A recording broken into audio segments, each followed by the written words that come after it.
fighting 2 wars, one in Iraq, one in Afghanistan. They die 3 years apart, but are laid to rest side by side with the message, warriors for freedom, brothers forever. Bonded in brotherhood through the military, both killed fighting for their country. On April 29, 2007, while fighting to rescue his fellow Marines from danger, Travis was killed by a sniper. Brendan did what he had to do. He kept going. He married the woman he loved. He deployed to Afghanistan. On September 21st, Brendan gave his own life, along with 8 others, in a helicopter crash. When we lost my husband, Brendan, in Afghanistan, the minions were immediately at our side. My husband and their son were the best of friends. Heartbroken, yet filled with pride. Manions and the Loonies knew only one way to honor their son's friendship. And it's why today they're buried side by side in the sacred ground of Arlington Cemetery. But he's got to be away from me. I know he's down there with one of his best buds. Their story, our story, is but one of the stories of the incredible American heroes from the last decade. You can knock us down, but we're going to get right up again, stronger than ever. Warriors for Freedom reads the epitaph written by Travis's father.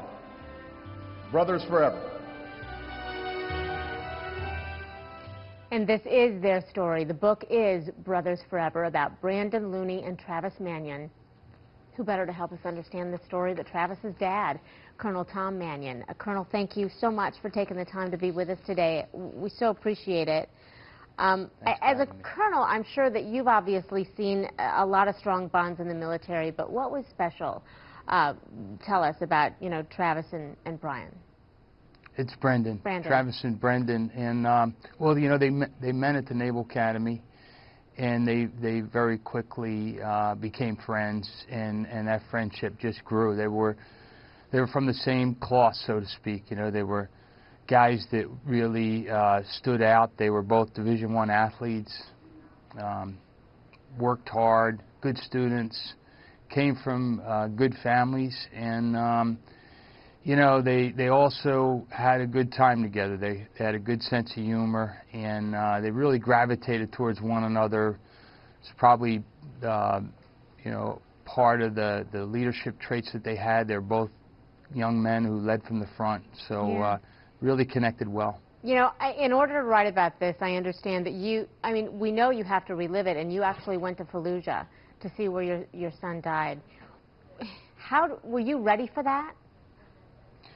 Well, I thought I was, but it was a very emotional time. I can remember breaking down a little bit right before we took off to Iraq for that trip. And, once I got over there, just being able to walk the ground where my son was, to be able to meet some of those that served with him, some of the Iraqis he served with, and to hear them talk about his service, from that standpoint, it was rewarding. But I left Iraq with some fallen heroes, and it was a little surreal for me to travel out of Iraq with those heroes and really put the sacrifice all in perspective for me. Well, it was a somber time.